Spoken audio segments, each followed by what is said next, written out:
वो काफ़ी ज़्यादा क्लीन लग रहा था। इतना मैं धीरे थी झूले पर, बैठे-बैठे कब मेरी आँख लग गई मुझे खुद पता नहीं। यहाँ पर मैंने पनीर टिक्का मँगवाया था उसके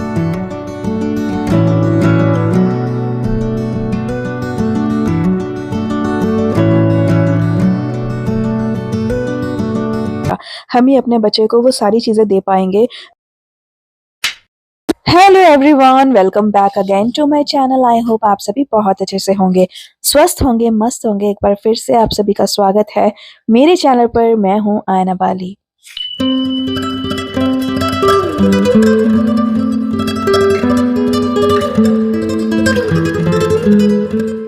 सो गाइज़, यहाँ पर मैं पूजा कर रही हूँ। पूजा करने से दिल को एक अलग ही सुकून मिलता है और जो दिल में तूफ़ान उठ रहे होते हैं ना, अगर हम भगवान को बोलें कि हमें शक्ति दो इन तूफ़ानों को झेलने की ना, तो भगवान बहुत सारा आशीर्वाद देते हैं।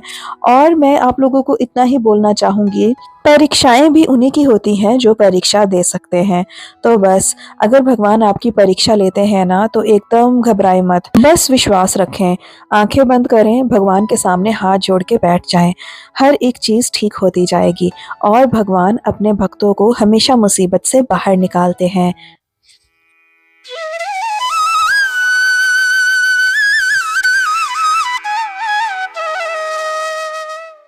आज का दिन ना बहुत ज़्यादा हैवी था। सुबह-सुबह मेहुल को बहुत मुश्किल से स्कूल भेजा, उसकी तबीयत बिल्कुल भी ठीक नहीं थी। उसको इतना ज़्यादा कोल्ड हो रहा था ना कि क्या ही बताऊँ आपको। सुबह-सुबह बोल रहा था कि मम्मा स्कूल नहीं जाना है लेकिन जाना पड़ेगा, एग्ज़ाम का टाइम है।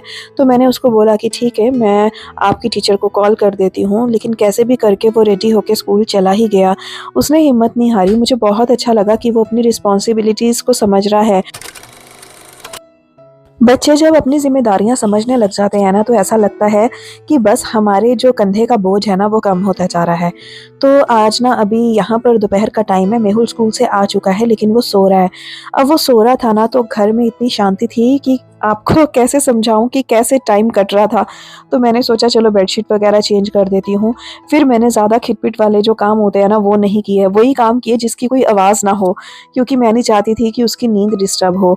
तो वो काफ़ी देर तक पहले झूले पे बैठा रहा और झूले पे बैठा-बैठा ही सो गया।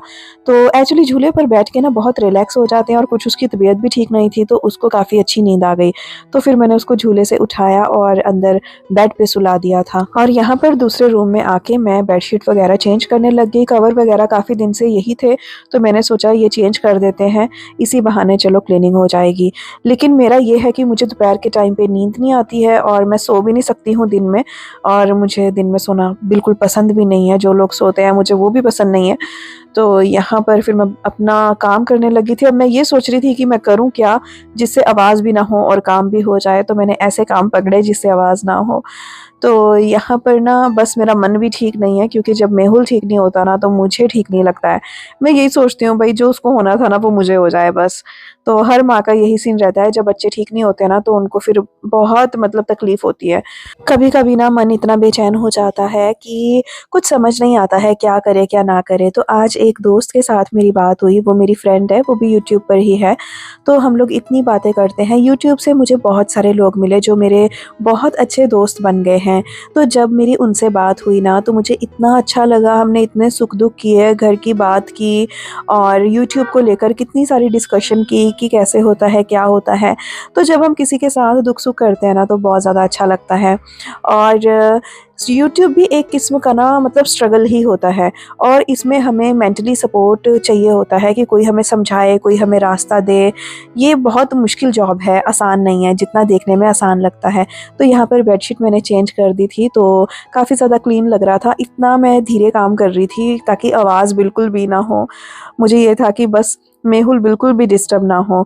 और फिर मुझे अपने ऊपर गुस्सा भी आ रहा था कि मैं टिक कर क्यों नहीं बैठ सकती, थोड़ी देर शांति से मुझे बैठ जाना चाहिए, लेकिन मुझसे बैठा ही नहीं जाता है। मेरा यही प्रॉब्लम है कि मैं एक जगह टिक के नहीं बैठ सकती हूँ, मुझे कुछ ना कुछ करते रहना है।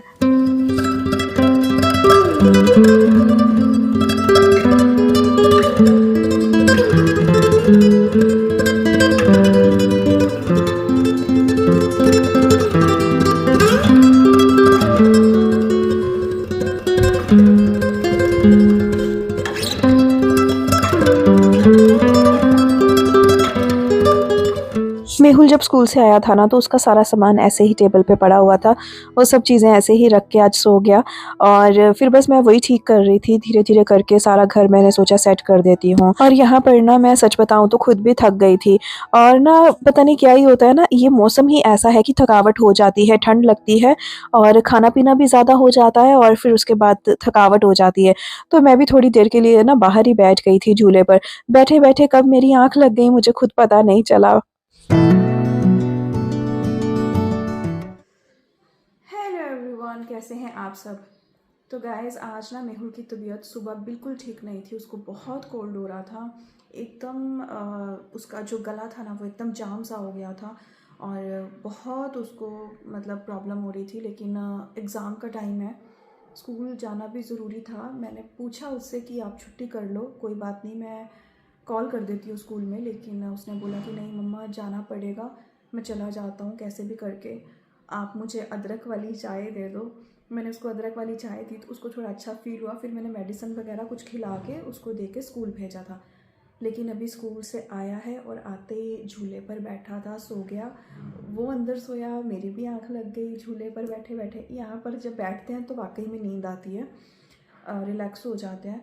लेकिन अभी सोया है ना तो मेरा ना काम करने का दिल कर रहा है ना मेरा कुछ, क्योंकि मैं कुछ काम करूँगी ना तो आवाज़ होगी और उसको डिस्टर्बेंस होगा। तो इसीलिए मैंने सोचा थोड़ी देर बैठ जाती हूँ और उतनी देर में अपना एडिटिंग का काम कर लेती हूँ, वो ज़्यादा बेहतर रहेगा।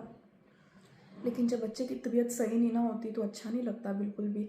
तो देखती हूँ, अभी थोड़ी देर में उठाती हूँ, चाय पानी उसको देती हूँ, है ना। क्या ही बोलूँ यार। थोड़ा बहुत काम करने के बाद सोचा एडिटिंग कर लेती हूँ, आराम से बैठ जाती हूँ। लेकिन बैठा भी नहीं जा रहा था। फिर ये कुछ कपड़े मैंने वॉश करके रखे हुए थे और ये ड्राई नहीं किए थे। तो यहाँ पर मैंने सोचा चलो इन्हीं को अच्छे से फैला देती हूँ, सूख जाएँगे। मौसम ठंडा है, 2-4 दिन लग ही जाते हैं अच्छे से सूखने में कपड़े। ये वाला काम ख़त्म करके ना फिर मैं मेहुल को उठाऊँगी, उसको कुछ खिलाऊँगी। हालाँकि मैंने खाना उसको दिया था, लेकिन उसका खाना खाने का मन ही नहीं कर रहा है। तो कह रहा था मम्मा मेरा खाना खाने का मन नहीं कर रहा, मेरा कुछ अच्छा खाने का दिल हो रहा है, बाहर से कुछ मँगवा दो। तो मैंने नहीं मँगवा के दिया, मैंने बोला कि आप पहले खाना ही खा लो। लेकिन अब मुझे लगता है कुछ मँगवा के उसको देना ही पड़ेगा। तो मैं गई रूम में और उसको देखा कि वो सो रहा है, तो मैंने उससे पूछा कि कुछ खा लो।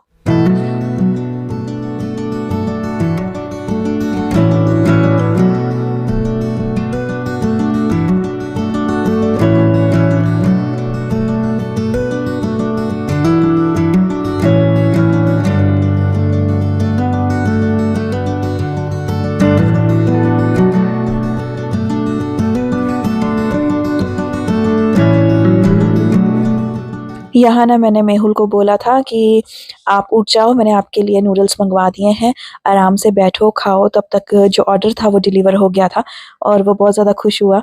तो यहाँ बैठ के अभी आराम से वो खाएगा, कुछ भी थोड़ा बहुत खाए, लेकिन कम से कम बच्चा कुछ खा ले, बस मुझे तो यही होता है। इतना ज़्यादा मैं परेशान हो रही थी ना आज, आपको क्या ही बताऊँ। कभी-कभी ना हमें बच्चों की सारी चीज़ें पूरी करनी पड़ती है, माँ और बाप दोनों ही बनना पड़ता है। और जब मैं घर पे अकेली होती हूँ, मेहुल को देख रही होती हूँ, तो मैं वो सारे फ़र्ज़ निभाती हूँ, जो माँ और बाप दोनों को निभाने चाहिए। हस्बैंड कभी-कभी शहर से बाहर भी होते हैं और कभी-कभी वो अपने काम में बिज़ी हैं, तो मैं ज़्यादा उनको डिस्टर्ब नहीं करती हूँ कि हाँ ये ऐसा है या वैसा है। मैं चीज़ों को खुद हैंडल करने की कोशिश करती हूँ। तो मेहुल को भी मैं खुद ही बाहर घुमाना, खिलाना, सारी चीज़ें करने की कोशिश करती हूँ। यहाँ पर मैंने पनीर टिक्का मँगवाया था उसके लिए और नूडल्स मँगवाए थे, साथ में मंचूरियन मँगवाया था, जो कि बहुत ज़्यादा टेस्टी था और मेहुल को बहुत अच्छा लगा खाने के बाद।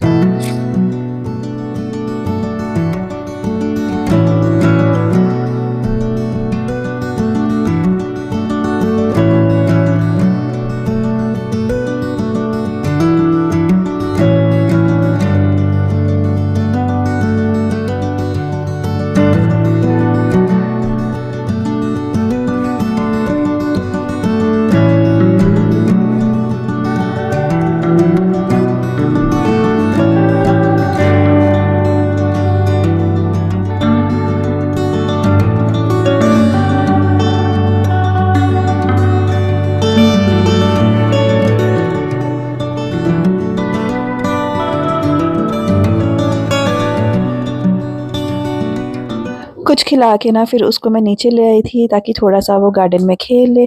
फिर गार्डन में थोड़ा-सा खेला और उसके बाद फिर मैं ऊपर आई। ऊपर आके थोड़ा मिल्क बॉयल किया और फिर रात का जो डिनर था वो रेडी किया।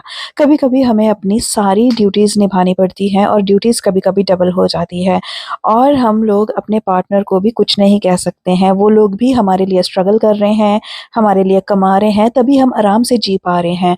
तो हमें उनकी प्रॉब्लम को भी समझना चाहिए कि आज अगर वो बिज़ी हैं, आज अगर वो अपना काम सही से कर रहे हैं, तो तभी हम लोग अच्छे से जी रहे हैं। अगर वो अपना काम सही से नहीं करेंगे, हमारे में ही लगे रहेंगे, तो हमारी लाइफ़ इतनी अच्छी नहीं हो पाएगी। इसीलिए कभी-कभी माँ-बाप दोनों ही बनना पड़ता है, क्योंकि थोड़ी बहुत खुशियाँ तो कॉम्प्रोमाइज़ करनी ही पड़ती हैं और मैं डबल मेहनत घर पे कर लूँगी और वो डबल मेहनत काम पे कर लेंगे, तो हमारा ही लाइफ़स्टाइल अच्छा होगा। हम ही अपने बच्चे को वो सारी चीज़ें दे पाएँगे जो वो डिज़र्व करते हैं और जो हम उन्हें देना चाहते हैं। तो कभी भी इस चीज़ का दुःख मत करिए कि मैं अकेले सब मैनेज कर रही हूँ, हस्बैंड शहर से बाहर है, काम कर रहे हैं। अगर वो काम करेंगे तभी तो मंथली आपका जो बजट है वो बढ़िया सेट करके देंगे ना। अगर वो काम ही नहीं करेंगे, हमारे साथ ही बैठे रहेंगे, तो हमारी ज़िंदगी उतनी अच्छी नहीं होगी जितनी हम सोचते हैं। तो आज के महँगाई के टाइम पर डबल काम करना पड़ता है। मुझे ही देखो, घर भी सँभाल रही हूँ, यूट्यूब पर भी काम कर रही हूँ। हस्बैंड लोग जो होते हैं ना, उनका स्ट्रगल ज़्यादा होता है क्योंकि उन लोगों को डेली बाहर जाना है, अलग-अलग शहरों में जाना है, काम करना है, स्ट्रेस होता है, हमारे लिए स्ट्रेस होता है सारा। तो कभी भी उनको डिस्टर्ब ना करें। अगर वो अपना काम अच्छे से कर रहे हैं तो उनको करने दें। आप ऐसा करें, अपने घर को सँवारें, अपने बच्चों को सही से रखें और इसके साथ-साथ कुछ और आप भी काम करें जिससे आप भी बिज़ी रहेंगी। अगर आप लोग सब बिज़ी रहेंगे, जब एक साथ मिलेंगे तो बहुत प्यार से मिलेंगे। तो बस आज का मैसेज यही है कि एक-दूसरे से प्यार से रहें। फिर मिलूँगी आपको एक अगली वीडियो में। आज के लिए इतना ही। अपना बहुत ज़्यादा ख़्याल रखना, खुश रहना, स्वस्थ रहना, मस्त रहना। Bye bye, take care, Tata.